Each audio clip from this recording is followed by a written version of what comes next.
Welcome in. We'll get started in just a few moments. We'll let everybody get in and get settled, and then we'll get started.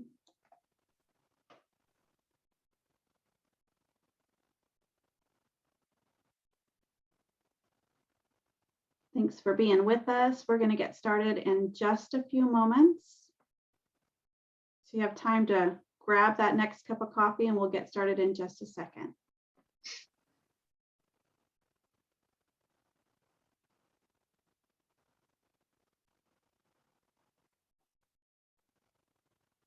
Okay, we have a few more coming in, but I think we can go ahead and get started. Hi, everyone. Good afternoon. Welcome. My name is Crystal Almaso. I'm with DECA, and I will be your moderator today. If you have any technical difficulty, please just let me know in the chat, and I will be sure to help you out. I appreciate you joining us for this session, Substance Use Prevention and Adverse Childhood Experiences, Protection and Risk Factors. I just have a couple of reminders before we get started and I introduce our speaker today.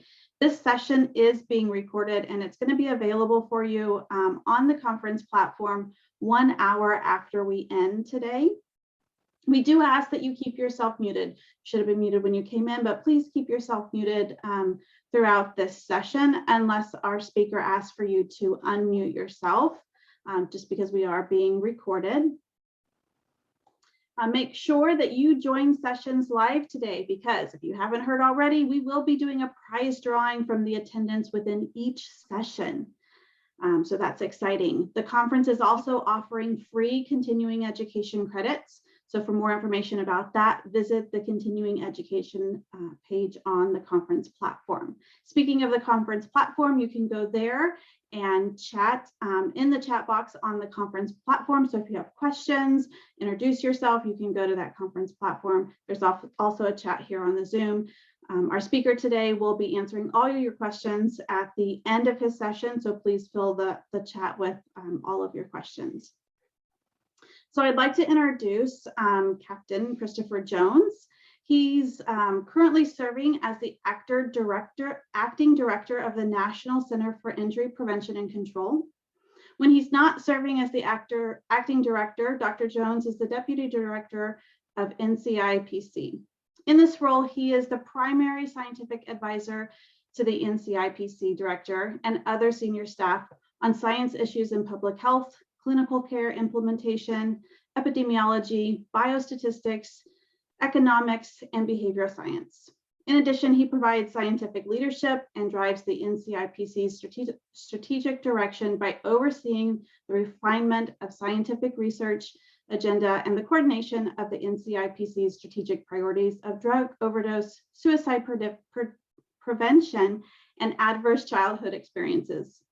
As the deputy director, he also oversees and enhances collaboration among NCIPC's Office of Science, Office of Informatics, Office of Strategy and Innovation, and Overdose Response Coordinating Unit.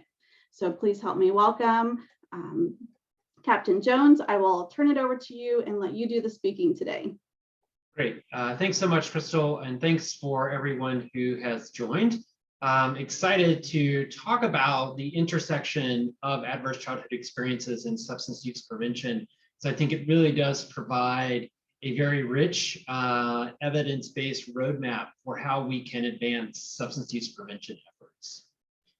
So today I want to talk just a little bit about some of the most recent overdose trends to give some context to sort of what we're seeing nationally in the US around drug overdose. I'll talk more specifically about the connection between substance use and ACEs and the implications for prevention, and then discuss a little bit of what CDC is doing in this space. So just a brief snapshot of the current state of the drug overdose crisis in the US. This slide is just a longitudinal look at drug overdose deaths in the United States, looking back from 1968 to 2020, which is the data we have for the last full year. And the 2020 data are not final yet, but are provisional. But you can see here that the rate of drug overdose deaths in the United States per 100,000 people has really increased exponentially since the late 1960s. And you can see in the most recent years, especially going into COVID-19 in 2020, there was a pretty substantial increase in overdose deaths, about a 30% increase. So we are, continuing to see substantial impact of drug overdose in communities across the country. And taking this view beyond the national level and looking at the state level, this looks at the predicted number of overdose deaths through March of 2021 in the 12 months ending March of 2021 compared to March of 2020, so right before COVID started. And you can see that all of the states that are in orange have experienced some level of increase in drug overdose deaths during that time period. And the states that have the darker colors have experienced some of the largest increases. There are a small number of states over this time frame who've experienced a small decrease in overdose deaths, but by and large, as you can see here in this map, there are substantial increases in overdose deaths, including in some states, more than 75% increase in overdose deaths during that time period. Overall, we're predicting through the end of March 2021 about a little over 99,000 overdose deaths. Like I said, it's about a 30% increase over the prior 12 months. And it's important to note that drug overdose deaths began increasing prior to COVID-19, but they accelerated during the pandemic. And that probably comes as no surprise to anyone who's been working in the substance use field. Synthetic opioids like illicitly made fentanyl, fentanyl analogs like carfentanil, acetylfentanyl, continue to be the primary driver of overdoses and the increases in overdose deaths. But we are seeing increases in overdoses that involve psychostimulants like methamphetamine or overdoses that involve cocaine. Oftentimes, those deaths involve both opioids as well as stimulants, and that seems to be the emerging pattern over the last couple of years. So a very serious situation that communities are facing.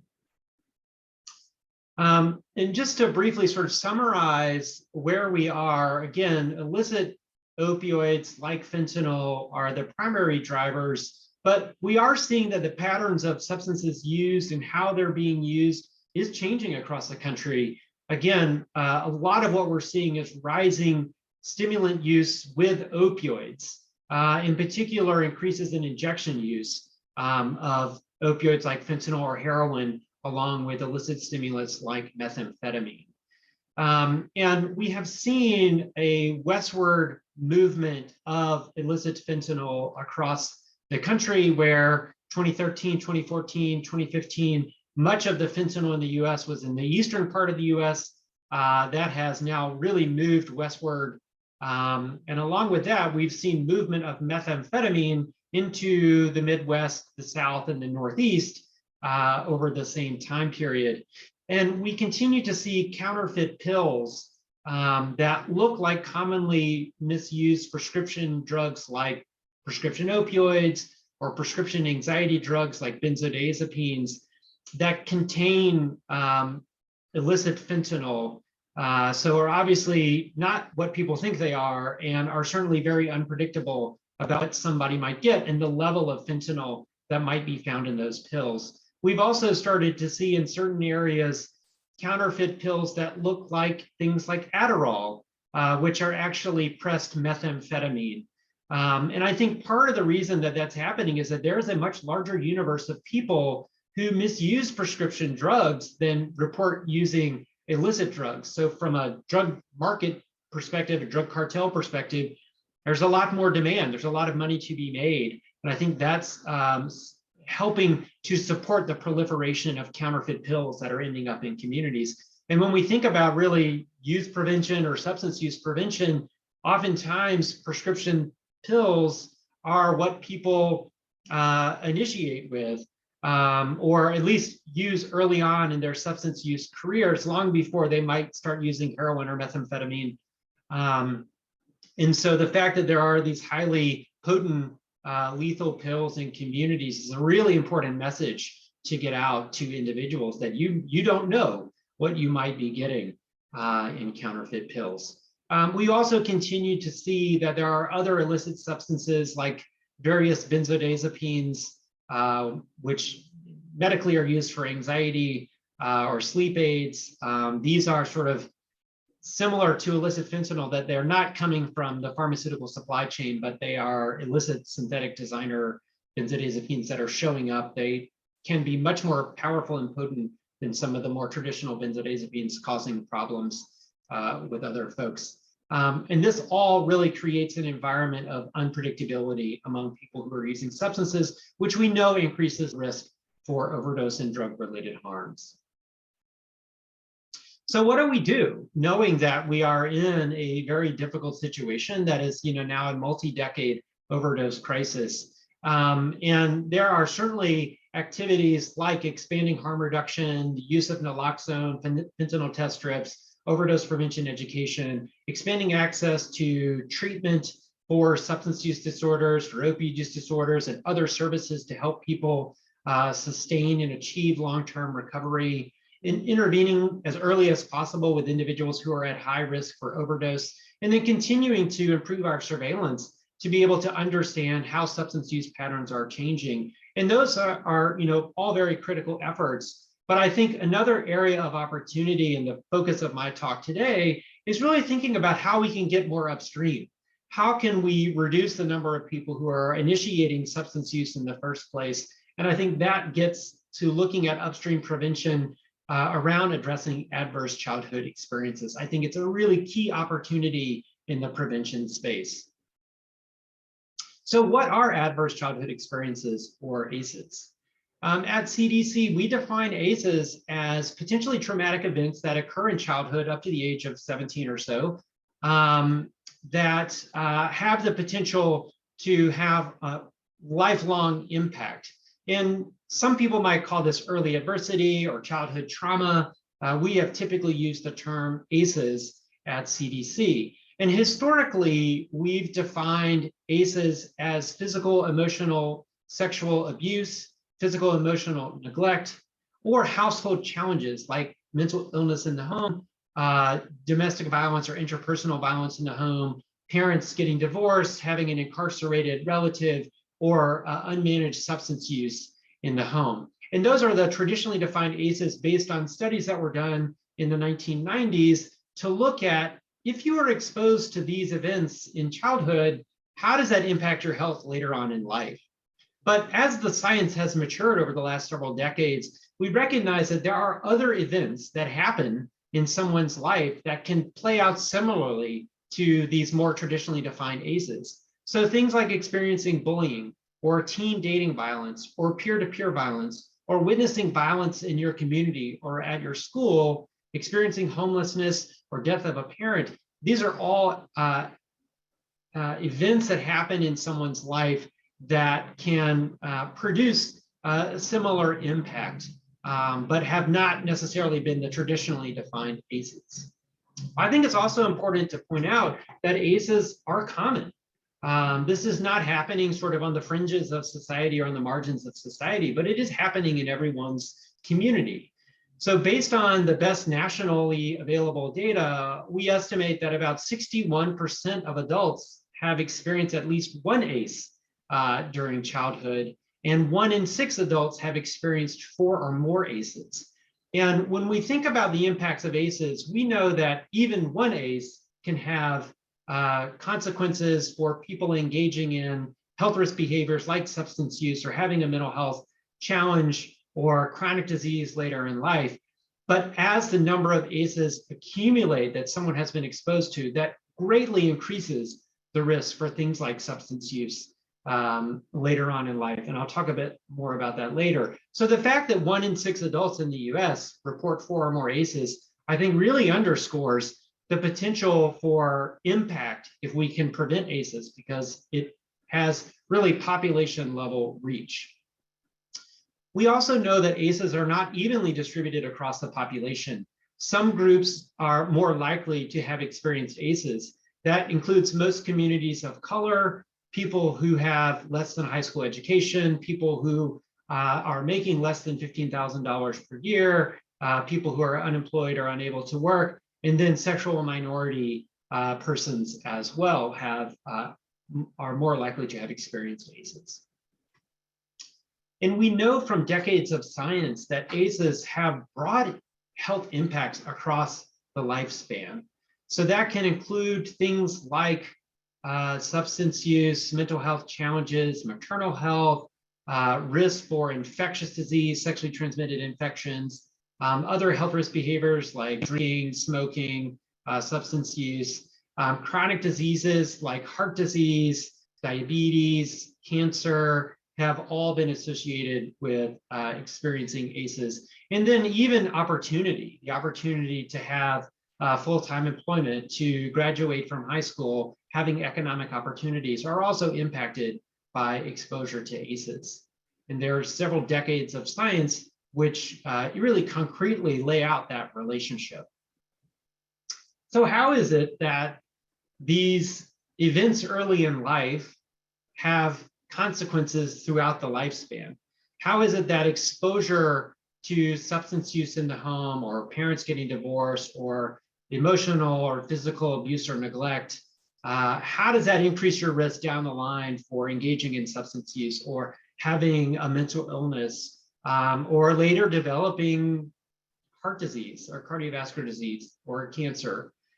And it ultimately comes through the effects of toxic stress. And we know that having a response to stress is a normal function, and it is a protective function that we all have as humans. You've heard of sort of fight or flight response. Some scenario presents itself and our body revs up for action in order to protect ourselves. But in the case of ACEs, where someone is sort of consistently experiencing some adversity, something in their environment that makes them feel unsafe or insecure or physically harms them, you get that stress response sort of cumulatively, and it adds up. And ultimately that leads to toxic stress. And what happens in the brain, especially in those first several years of life, when the brain is really like a sponge and is developing the neural connections that will really set the stage for how someone will function throughout the life course, that toxic stress has profound impacts. It has an impact on how you will respond to stressful events later in your life. It has impacts on how you process reward, how you process emotions, how you are able to cope with stress or conflicts that may come your way, your ability to have sort of executive decision making, weighing risk and benefits of decisions. Now, we know that young people have not developed fully from an executive functioning perspective, and oftentimes they engage in risk behaviors because their more animalistic portion of their brain says this would be fun, and the part of the brain that says yes, but there are also risk with taking this action, is not there fully developed to sort of help mitigate that strong emotional response to do something that might be risky. And we see that with toxic stress as well, that the neural networks and connections and the feedback and the way the areas of the brain talk to each other are essentially not functioning optimally. Ultimately, that can lead to poor decision-making, the ability to retain information or have impact on cognition.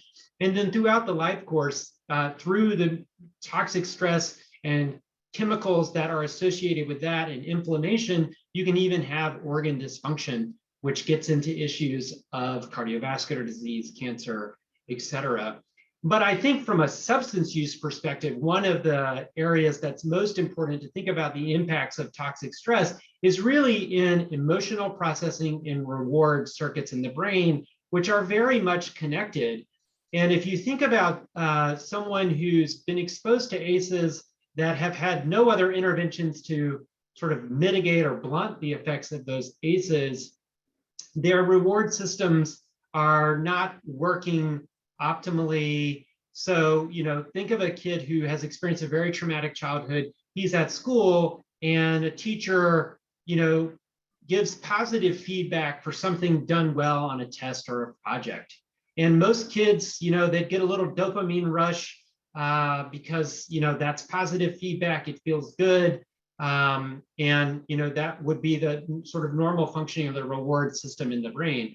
But for kids who've experienced sort of the cumulative effects of toxic stress, they may not process that in the same way, and their reward of that positive feedback may be a bit blunted.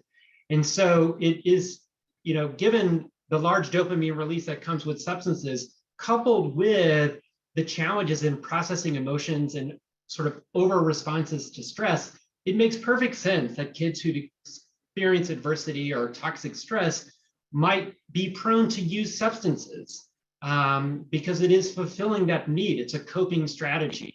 And I think that sort of brain chemistry and neural network is an important piece to understand the relationship between ACEs and substance use risk, and why people who've experienced ACEs are at greater risk for substance use.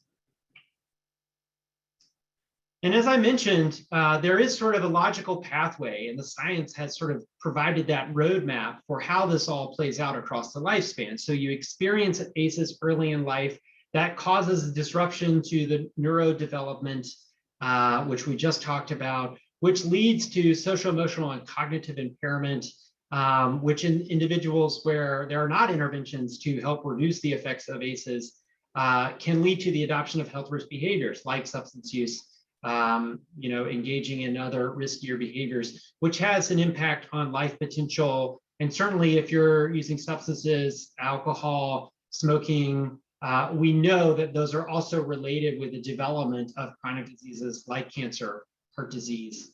So you start to see this cumulative effect over life where people will have disease or disability or social problems. And then we know that people, especially people with multiple ACEs, die much earlier on average than people who've not been exposed to ACEs.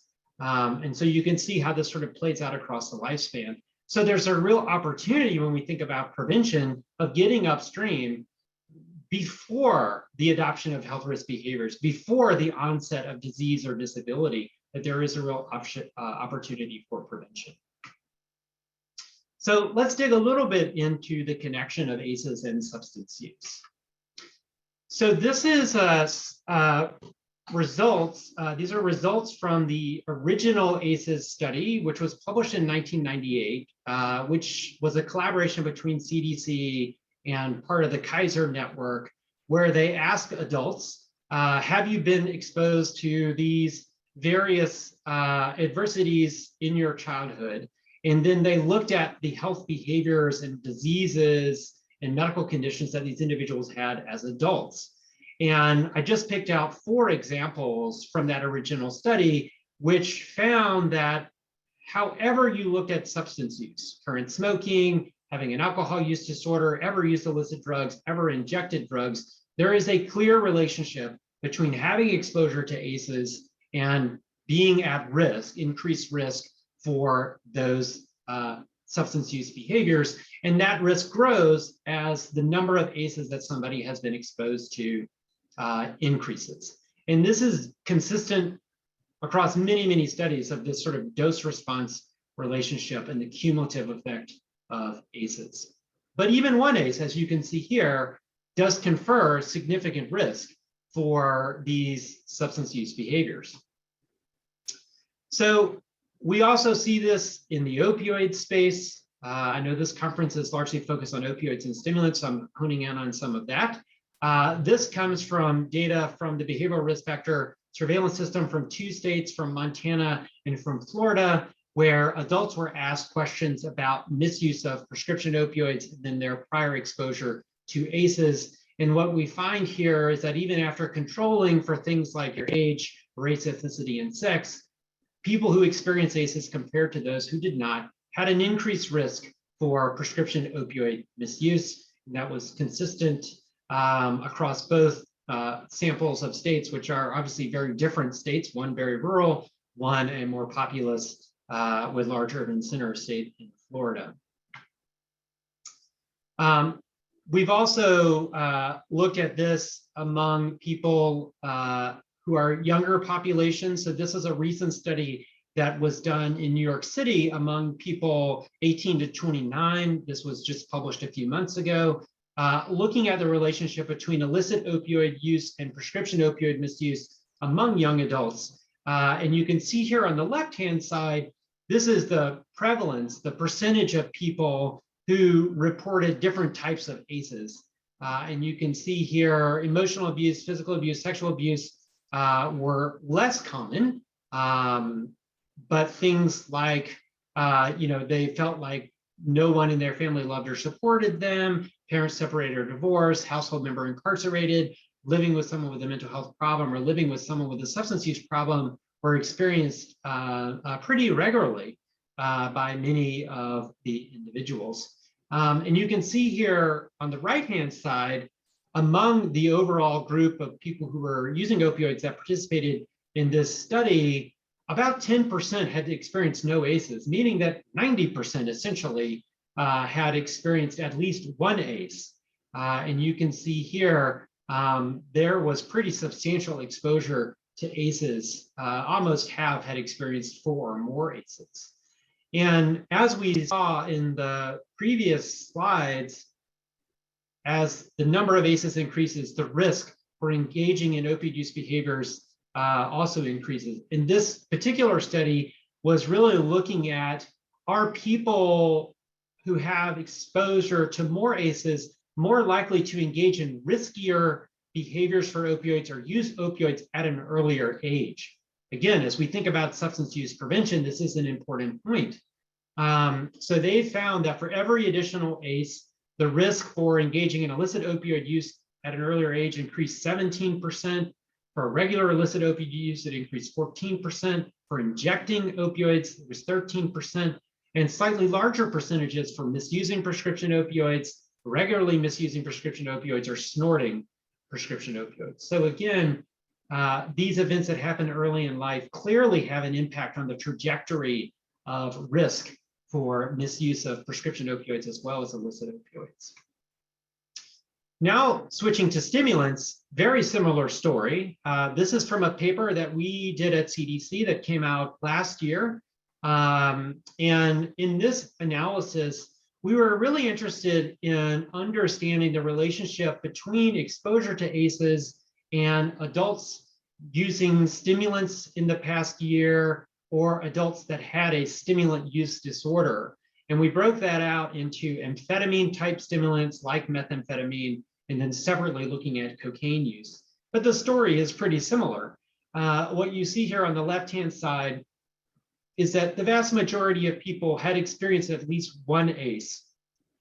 And this was particularly the case when you look at use disorder in the past year, whether it be amphetamine type stimulants or cocaine use disorder, where essentially a third of people who met criteria for a use disorder had experienced 4 or more ACEs, and almost 2/3 in the case of amphetamine type stimulants had experienced 2 or more ACEs. So again, if we think about how do we address this resurgence of stimulants in the US, well, preventing ACEs looks like a pretty potent place to start. We also looked, similar to the New York City study that I just talked about, we looked at age of first use for amphetamine type stimulants and age of first use for cocaine and the average number of ACEs.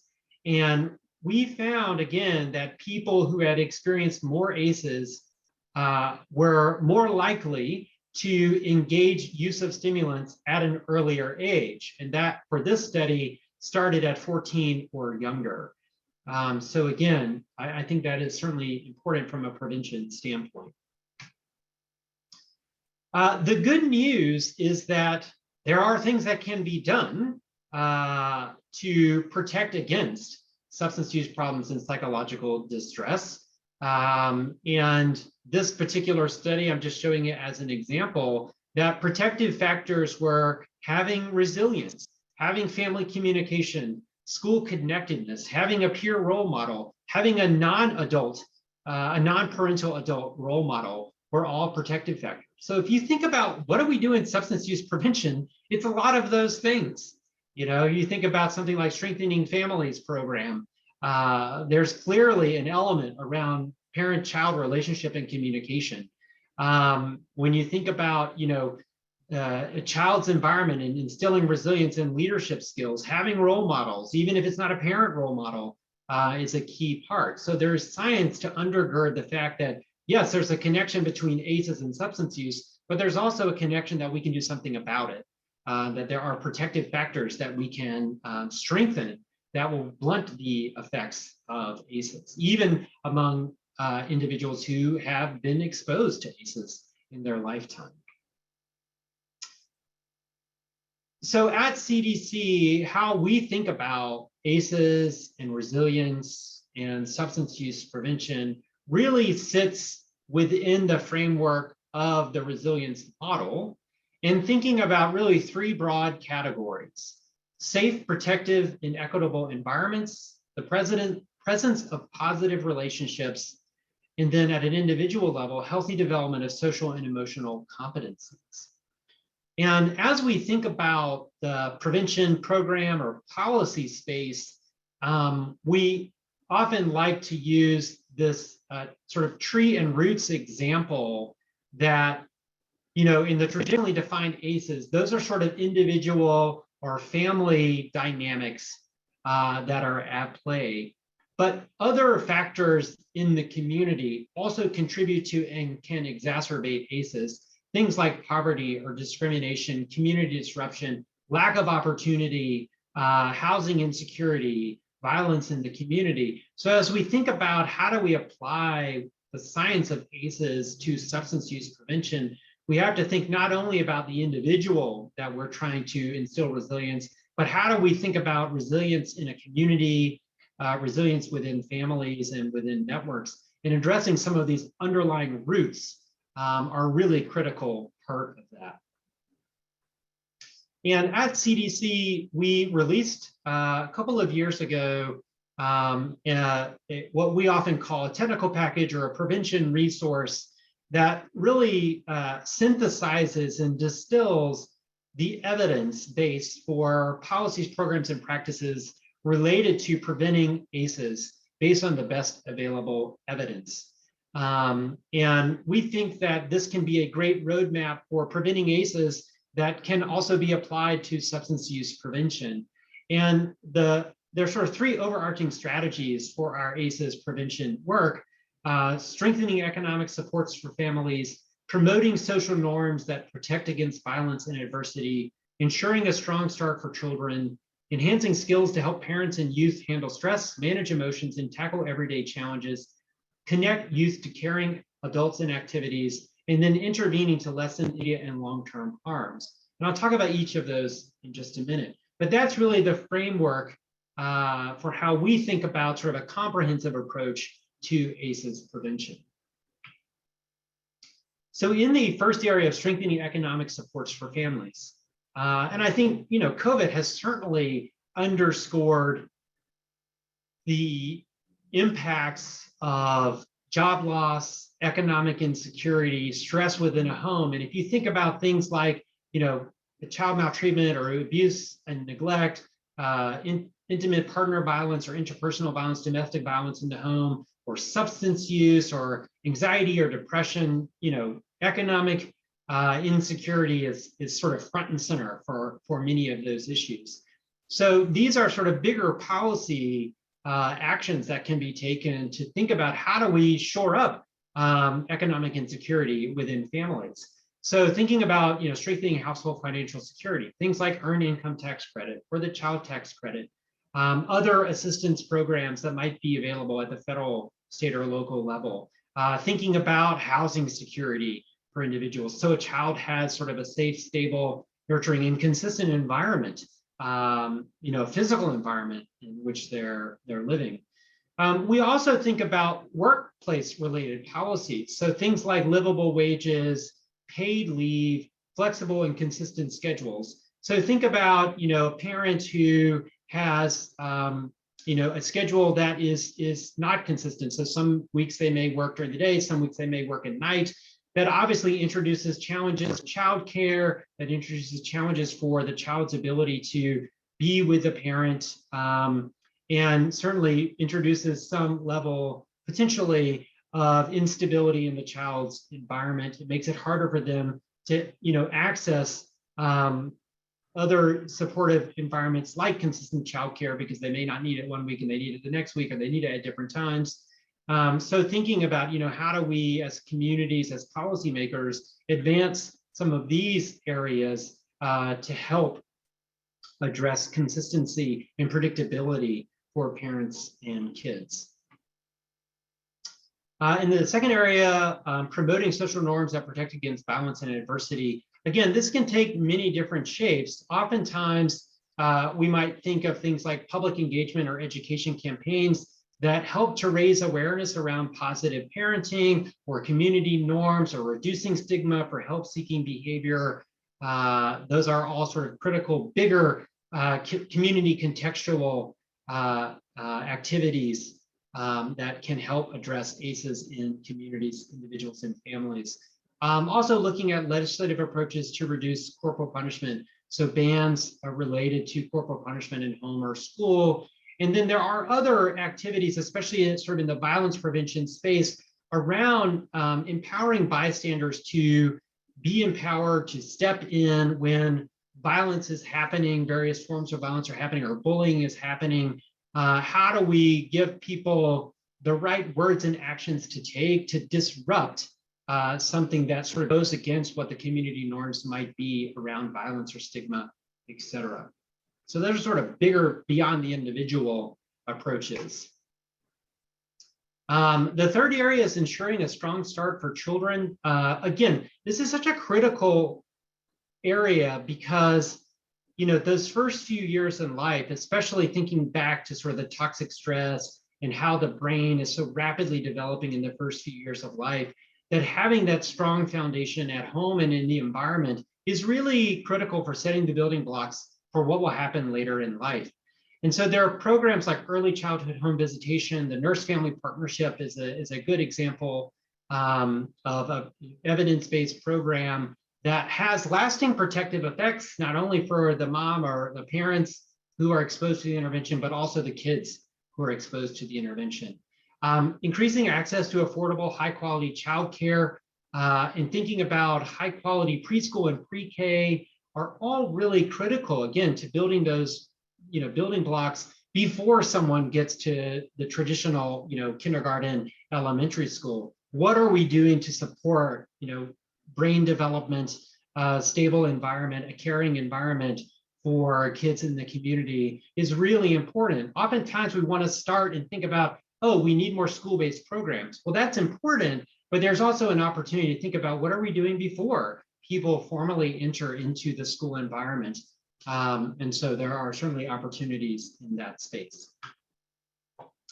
And one of the programs I mentioned was the nurse-family partnership. I just wanted to highlight that, again, there is rigorous randomized trial evidence to support the long-term effects of the home visitation program, the nurse-family partnership. And this is a longitudinal analysis looking at both the impacts on the parent or the mom who received the intervention and the kids. And basically, nurse-family partnership is a home-based intervention that happens, prior to giving birth up to the first 2 years of life, where a nurse engages with the expecting mother or parents just around like, what are the needs? What do you need to do with your kid? How do you really set up a positive environment in those first 2 years of life? And they provide that support for those first 2 years. So that's the end of the intervention, is when the kid is 2 years old. And what these researchers did is they looked at people who got this intervention versus those who didn't. And after 15 years from when the child was first born, women in the program had reduced rates of child abuse, and women, also, especially those from lower socioeconomic status households who were exposed to the intervention, had fewer subsequent childbirths, months receiving government assistance, fewer behavioral impairments from substance use, arrests, convictions, and number of days jail. So there was a positive impact on the mom from the intervention. And then among the kids who got the intervention from birth to the age of 2 years, when they looked at those kids at the age of 12, they found that the kids whose mom had been in the program and who were exposed to the program reported fewer days of cigarette, alcohol, and marijuana use, were less likely to have internalizing mental disorders, and also their academic outcomes were improved. So again, that's an intervention that happens very early in life, but has these lasting protective effects, which I think really underscores the potential for positive impact with these types of interventions. The fourth area is enhancing skills to help parents and youth handle stress, manage emotions, and tackle everyday challenges. Again, this really gets to what I often think of some of the more traditional substance use prevention programs, like parenting skill and family relationship approaches, social emotional learning approaches for children and adolescents. And then as they get a little bit older, programs around safe dating and healthy relationship skill programs. And just as an example, this is data from a randomized controlled trial that looked at a combination of an intervention of the family-focused intervention in 6th grade, which was strengthening families, and then a school-based intervention offered in 7th grade, which was life skills training. And the intervention, again, offered in 6th and 7th grade, and it focused on sort of parent-child relationship as well as social emotional learning skills for the students. They looked at the kids who got the intervention compared to those that did not at the age of 19. So, multiple years after they were exposed to the intervention, and they found protective effects in reducing substance use across a range of substances, which you can see here. And again, this was a program that was agnostic to any particular drug. It wasn't an alcohol reduction program or an opioid misuse reduction program. It was really focusing on those sort of key life skills and parent-child interactions, again, having lasting protective effects. A similar intervention called Raising Healthy Children was done years ago, and a paper came out in 2020 that I just thought was fascinating and really underscores, I think, really the opportunities for substance use prevention in this space. But it was a multi-component intervention. The teachers were provided training in classroom. It focused on child social emotional skill development, but also on parent training. So sort of this combined parent-child focus. And in the original analysis of the study, they found that the kids who got that intervention in school had better school behavior and achievement, reductions in lifetime violence, reductions in heavy alcohol use, reductions in mental health challenges, reductions in employment and socioeconomic outcomes. This most recent study looked at the kids who were in the original trial. And these kids, the second generation, were not exposed to this intervention. The question they were asking is, the parents who were exposed when they were kids, are there protective effects for the next generation?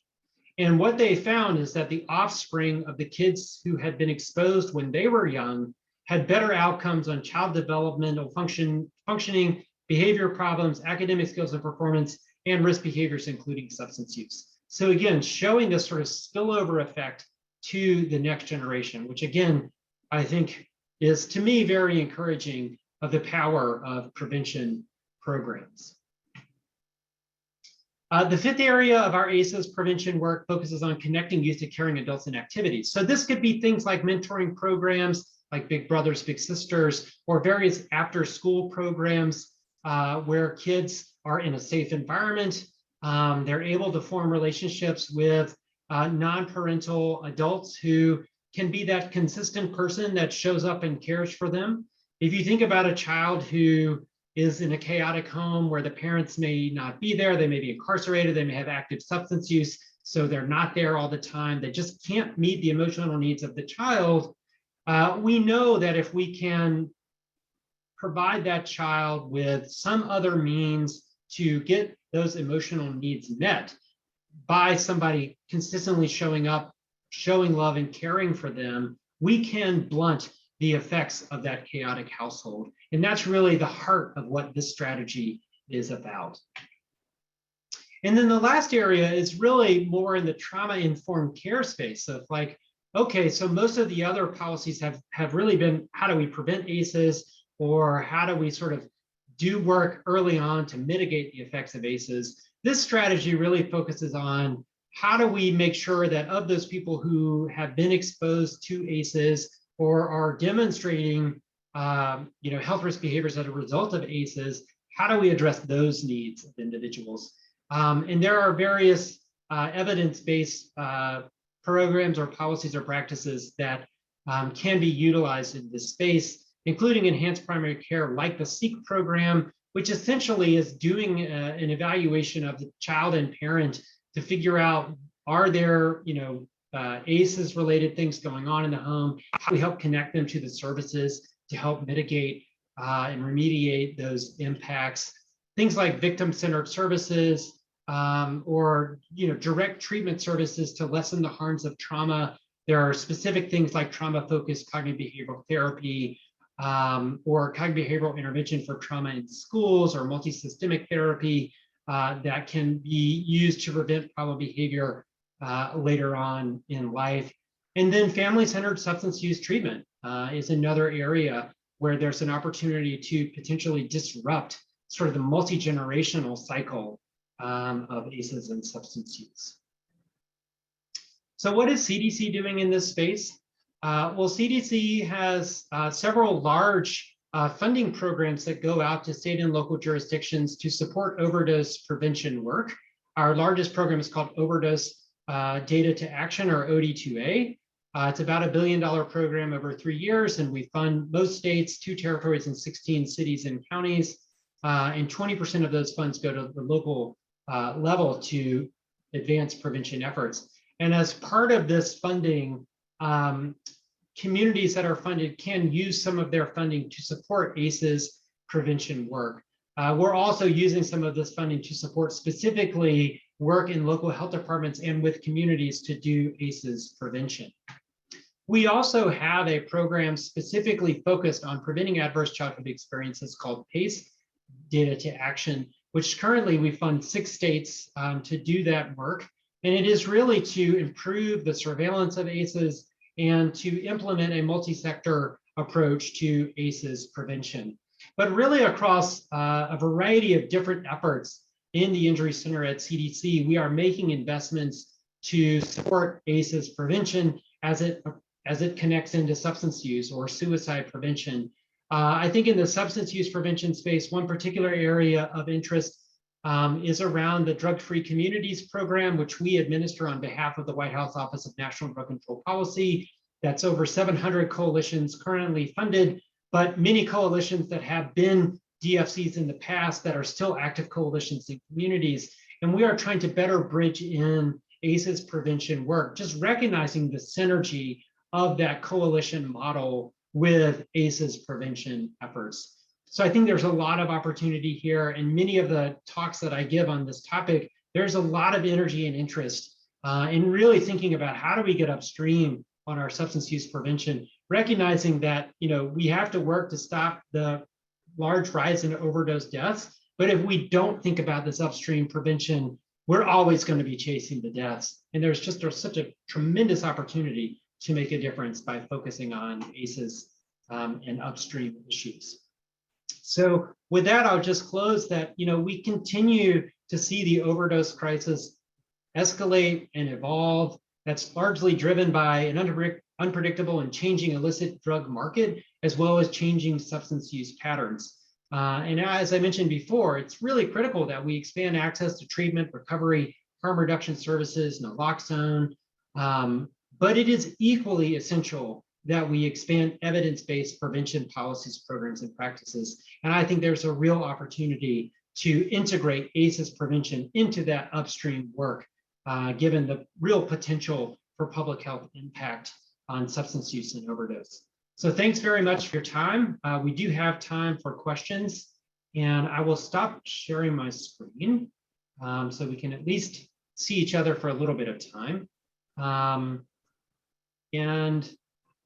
So Captain Jones, one of the main questions that came up at the very beginning was, are you going to share your slides? That was over and over and over.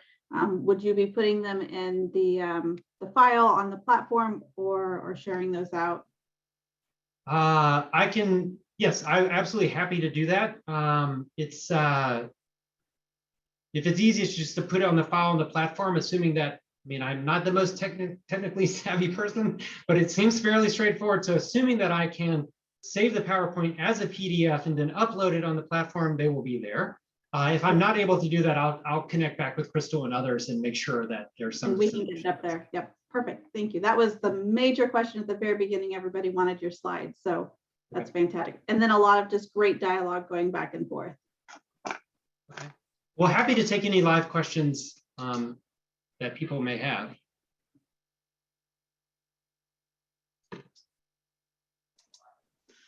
Well, I have a question. This is Susan Montague, and I've been working with Family First, which is a program to help keep kids from going into foster care. But there is only really one program for an evidence-based practice to use with parents who have substance use in home or in any place, really, which is motivational interviewing. There's a lot of good substance use treatment programs besides motivational interviewing to help work through trauma with the substance use. And our Title IV group is just kind of ignoring all the other substance use treatment programs that could be really good to use with parents who have substance use to keep their kids from going into foster care. Does the CDC recognize any of these pieces, that there are other good evidence-based programs that deal with trauma that could be used? Yeah, I mean, it's a good question. I think that, largely in our prevention work, we highlight things like trauma-focused cognitive behavioral therapy and, family-centered substance use treatment, but we don't necessarily specify the particular modalities. I think we see that somewhat as the purview of SAMHSA. But I mean, certainly, in the case of opioid use disorder, we are absolutely supportive of medication treatment for opioid use disorder. In the stimulant space, I mean, we're trying to make a push for greater use of contingency management and things like community reinforcement approach or CBT for stimulant use disorder where we don't have medications. So I think the challenge is, how you sort of bridge in the trauma-focused piece of that. My experience prior to coming to CDC, working at SAMHSA, working at HHS, is that it is just highly variable in the child welfare space of what is accepted. In some cases, medications for opioid use disorder are frowned upon, and a local judge has a lot of influence in what decisions are made about does the child stay with a parent or not, depending on the modality of treatment that's there. I think, fundamentally, our belief is that keeping families together is an important piece of healing for the parent with the substance use problem, as well as for the kids, in moving into that environment in a positive environment together is really important. I think I am a person in long-term recovery, and when I went into treatment, I did not have kids, but I do have a child now, and I would find it very hard to really focus on my own recovery and treatment if what my overriding concern is like, what's happening to my kid? So I do think that it's really important that we think about how do we identify what the evidence base is, and how do we, I don't want to use the word advocate as a federal agency, but how do we facilitate and support the embracing of the evidence base to support that goal, recognizing that, doing things sort of in a family-centered way has positive benefits for both parents as well as kids.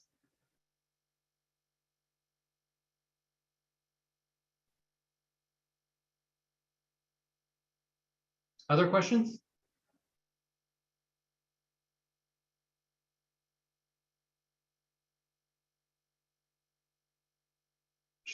Let's see in the chat if there's anything. Somebody's shy.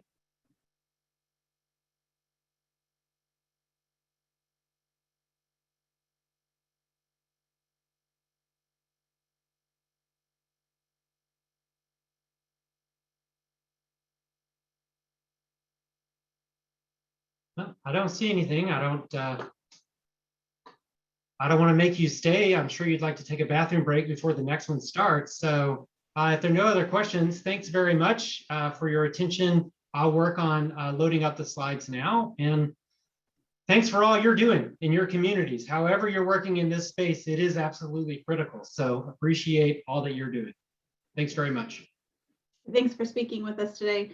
Don't forget to get to the next session, 2:15, be there because your name goes into that drawing. So we'll see you at the next session. Thanks again. Thanks.